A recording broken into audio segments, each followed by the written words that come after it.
2015. And this is going to be a very short, well, hopefully a short video. It's about my own paranormal investigations. Basically just some updates on, you know, what I've done quite recently and things that are going on. So I've kind of literally recently, like within the last maybe 2 to 3 months, I have started to actively get together some investigation equipment, as it were, that will help make my investigations into paranormal a little bit easier and a good way of documenting the investigations. I've been talking to spirits for probably the best part of 30 years, 40 years, and it's not a new thing to me to talk to spirits. Spirits of all sorts, actually, so, you know, there's obviously different levels of spirits, but yeah, so it's not a new thing to me. I'm not that frightened by the paranormal. It doesn't put me off. It doesn't, you know, I'm quite happy talking to spirits and have done, as I say, for many years. So, but what's come about recently is the awareness of how you can now use some technology, like bits of software, like hardware, radios, EMF readers, etc., that make it easier for you to communicate with the spirits, but also easier for them to respond, and you're able to document it, which is the bit that kind of fascinates me, because up until then it's been very difficult to kind of document, you know, the quality of cameras, the quality of the digital equipment and such like. The availability of it was actually quite limited until probably a few years ago, and it's quite interesting. It is very, very interesting, and it's real time as well, or it can be real time communication with spirits, which is something that's quite recent. What I used to do before was take recordings in various different places, and of course you never really heard anything unless you're tuned into the, you know, the spirit communication world, which unfortunately I don't have that ability, or not that I'm aware of. Maybe I need to fine tune it, but some people can just talk to spirits and such like, you know, and they're talking to them all the time, so, and they don't need any equipment. I need equipment. So the recent things like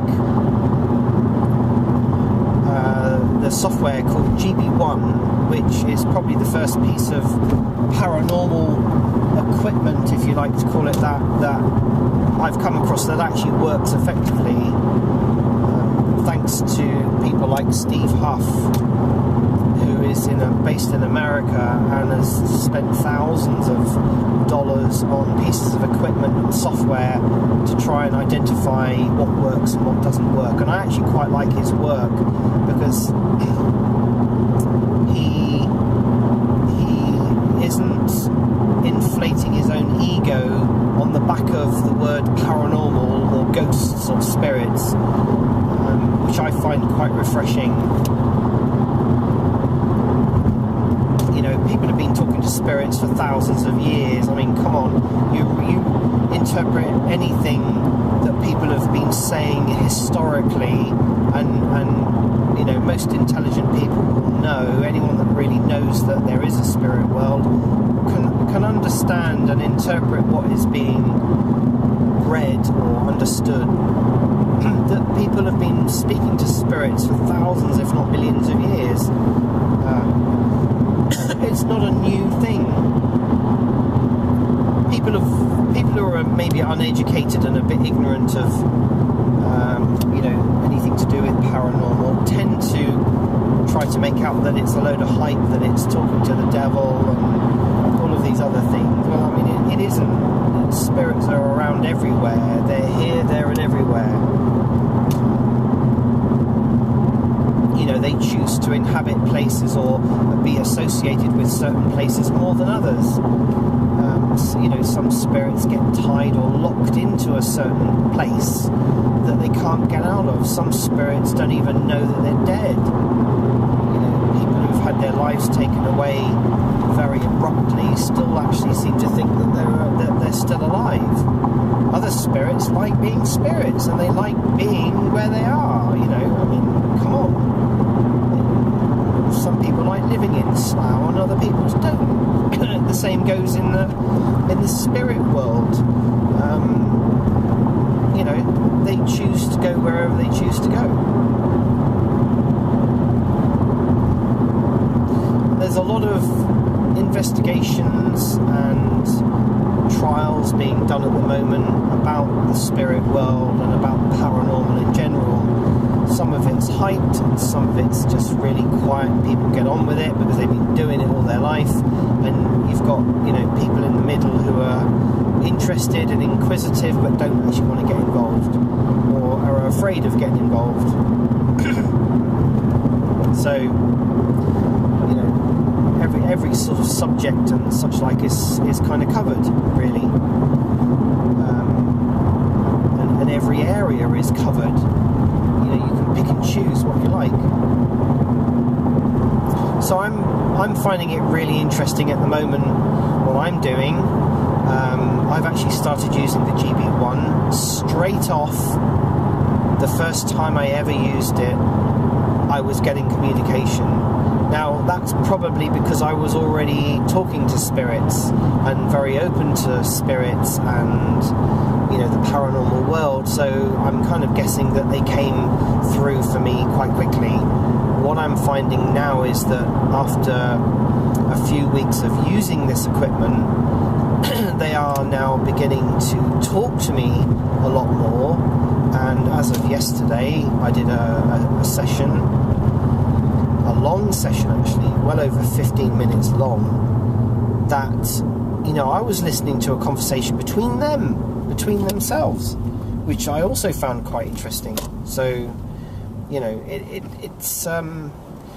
it is actually quite interesting how you can, and I have gone to a couple of places around Oxford, specifically a church on Botley Road, and just with my recorder and talking there, and unbeknown to me, I mean, I just did it sort of on the whim, thinking I was actually waiting for my wife to finish doing something with some people, and just off the whim I thought, well, you know, I shall try a little bit of communication and see what happens, and hey presto, you know, I'm getting communication.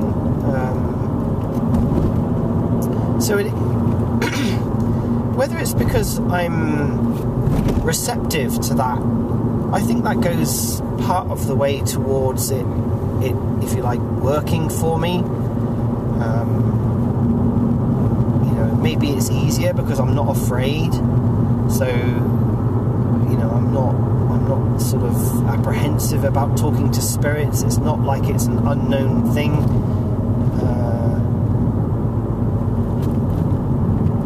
You know, I find it interesting, I find it engaging, and I guess I'm open to it, and I'm not afraid. So therefore, you know, things happen. Something that I have noticed just recently, which is quite interesting.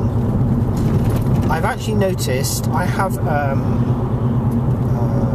a sort of a portable alarm system, which was being advertised as a, you know, for something for paranormal investigations, which is fine because, you know, it basically detects movement and all of those. It's basically a PIR, but a portable one. Now I have that. I bought two. One that I use on my investigations, and the other one I actually use as a security alarm in my office. And over the last few days, the one in my office, while I'm actually sitting in the office, will arm itself without me doing anything. It will just arm itself randomly. And I thought, oh, you know, it's faulty. something's wrong with it, but no, it's got brand new batteries in there. The little key fob, sort of remote control trigger for it, isn't faulty. Because I'm kind of trying to debunk this stuff, thinking, well, it's something's triggering it. I mean, it's infrared, and it's got to be triggered by a little key fob.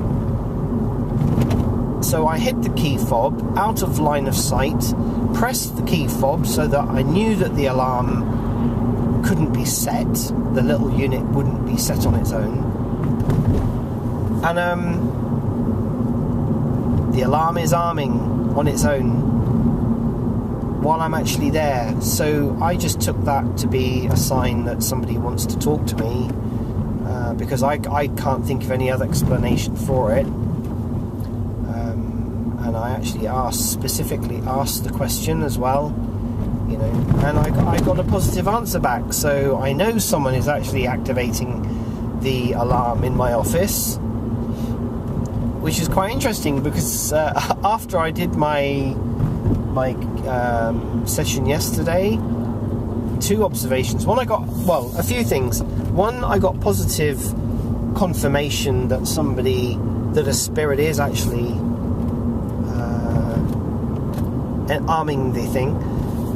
Secondly, they use it as a form of communications, because obviously they're arming it, they're getting my attention. And thirdly, what was the third? There was something else. I can't remember now. So yeah, it's a good tool.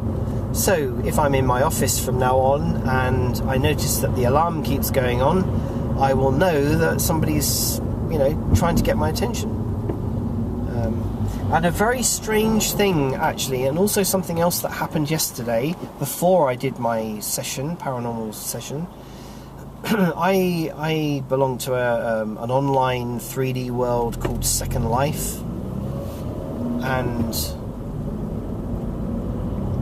or as the spirits call it, Second World, which I also thought was interesting, because obviously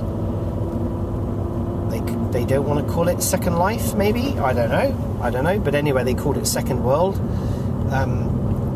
While a song was being played in World, because I go to a place called Ambrosia, while the music was playing, I could hear Sinead O'Connor "Nothing Compares to You" song playing in the background, which is actually my wife and I's, that's our song.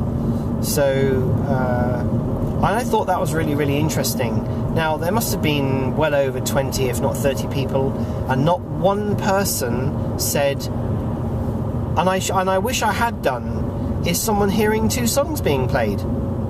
And it was as clear as anything. I turned the audio off on the Second Life, and it disappeared. I turned it back on again, the song was still there. Now, I took that to be, oh well, the DJ must have played 2 songs by accident. I kind of think that's highly unlikely, because most professional DJs, I'm not aware that would actually do that. And why would they play a song like Sinead O'Connor's "Nothing Compares to You" song over the top of modern kind of, I don't know what it used to be called, rave, but it's kind of, pop music. It wasn't the kind of it wasn't pop songs that were being played. It was not rap. I can't remember the name of it now, but it's nothing to do with. They just would not play that kind of music at that club.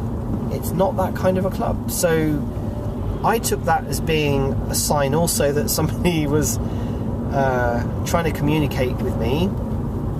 My own inner thing is always, verifying that these things are actually real and it's not just a coincidence.